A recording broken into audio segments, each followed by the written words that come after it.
या तुमने कभी सोचा है एक ऐसी कौम जो पहाड़ों को तराश कर महल बनाती थी, जो कहती थी हमसे ज्यादा ताकतवर कौन? मगर जब आसमान का हुक्म आया तो उनके महल मिट्टी के नीचे दबा दिए गए। हज़रत नूह अलैहिस्सलाम के बाद एक और कौम पैदा हुई, कौम आद। यमन और ओमान के दरमियान एक इलाके अहकाफ में रहते थे। उनके शहर का नाम था इराम ज़ातुल इमाद, यानी स्तंभों वाला शहर जो आसमान से बात करता था। उनके बदन पहाड़ों की तरह मजबूत, कद बादलों को छू लेते और उनका गुरूर आसमान को चीर देता था। वो कहते, हम ही ज़मीन के वारिस हैं। गूंजती थी रोशनी दूर तक चमकती, गोया उनका शहर ज़मीन पर कोई ताज हो। और वे अपनी सभाओं और बैठकों में अक्सर एक ही बात कहते, हम जैसे लोग दोबारा कभी पैदा नहीं होंगे। उनके बच्चे भी छोटी उम्र में पत्थर उठाकर अपनी शक्ति दिखाते और बुजुर्ग गर्व से कहते, हमारे बच्चे भी पहाड़ों को झुकाने वाले हैं। उनके जवान कभी वादी के दरमियान खड़े होकर दोनों हाथों को पहलाते और अपने आप से कहते, देखो, हवा हमारे जिस्म की पैरवी करती है। बुजुर्ग लोग अपनी नशिस्त महफिल में फख्र से कहते, हमारे बाप दादा हवा का रुख बदल देते थे, हमें कौन रोक सकता है? वो लोग जब तूफान को दूर से आता देखते तो हंसकर कहते, हवा हमारे साथ है, ये हम पर नहीं हमारे दुश्मनों पर पड़ेगी। लेकिन उन्हें क्या पता था कि आने वाली हवा उनकी सबसे बड़ी दुश्मन बन चुकी है। आद के लोग सिर्फ लंबे नहीं थे, उनकी जिस्मानी बनावट आम इंसान से कई गुना बड़ी थी। दरिया के किनारे उनके कदमों के निशान आज भी पहाड़ों के दरमियान मिलते हैं, जिन्हें देखकर लोग हैरान रह जाते। उनके घरों के दरवाजे इतने ऊंचे होते कि एक घोड़ा और सवार दोनों सीधा अंदर जा सकते, और उनके बर्तन पत्थर के बने हुए, इतने बड़े कि एक बर्तन में पूरा खानदान का खाना पक जाए। समय बीतता गया, घमंड बढ़ता गया, वक्त गुजरता गया और उनका तकब्बुर बढ़ता गया। फिर अल्लाह ने अपना नबी भेजा, हज़रत हूद अलैहिस्सलाम, जो कहने लगे, ऐ मेरी कौम, सिर्फ अल्लाह की इबादत करो, उसके सिवा कोई माबूद नहीं। खुद क्या तू चाहता है हम अपने बाप दादा के मजहब छोड़ दें? हम ताकतवर हैं, हमें कोई छो नहीं सकता। हज़रत हूद अलैहिस्सलाम ने फिर कहा, मैं तुम्हें उस अजाब से डरा रहा हूँ जो तुम सोच भी नहीं सकते।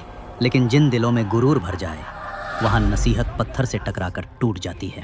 उनके सरदार हंस के कहते, खुद तेरी बात में दम होता तो हमारे महल कब के गिर चुके होते। कभी कोई बच्चा उनकी आवाज़ का मजाक उड़ा दे कि आंखों में भर न जाए। एक दिन हूद अलैहिस्सलाम उनकी असेंबली में गए, जहां उनके सरदार सोने के तख्तों पर बैठे थे। हूद अलैहिस्सलाम ने कहा, अल्लाह की बनाई हुई कुदरत का निजाम देख लो, तुम्हारी ताकत कुछ भी नहीं। मगर उनके सरदार हंस पड़े।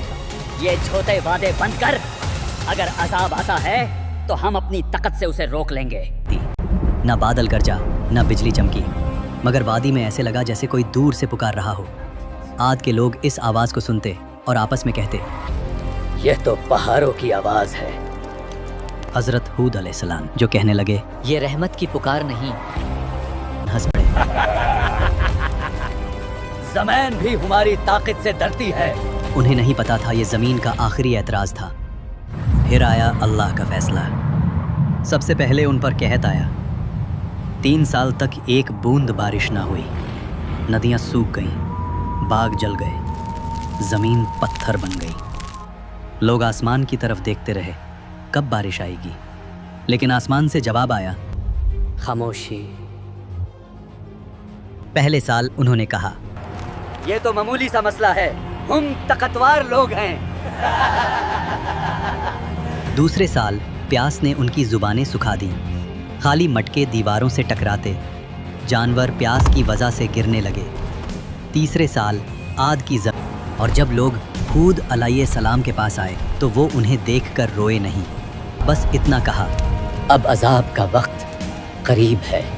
फिर एक दिन 3 बादल नजर आए, एक लाल, एक सफ़ेद और एक स्याह। आसमान से फरिश्ता पुकारा, ऐ कौम आद, इनमें से एक बादल चुनो। सरबराहों ने हंसकर कहा, काला बादल, उसमें पानी है, रहमत है। मगर उन्हें क्या पता, उस बादल में रहमत नहीं, कहर छुपा था।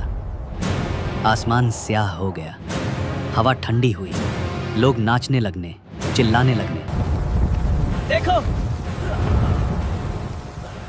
बारिश आ गई। लेकिन वो पानी नहीं था, अजाब। 7 रात और 8 दिन तक वो तूफान चलता रहा। आसमान गरजता रहा, जमीन कांपती रही। उनके महल, उनकी शान सब मिट्टी में मिल गई। अल्लाह ने कहा, और आद को तबाह किया गया सख्त गर्जदार आंधी से, जो 7 रात और 8 दिन तक उन पर मुसलसल चली। और जब हवा रुकी तो सिर्फ सन्नाटा था।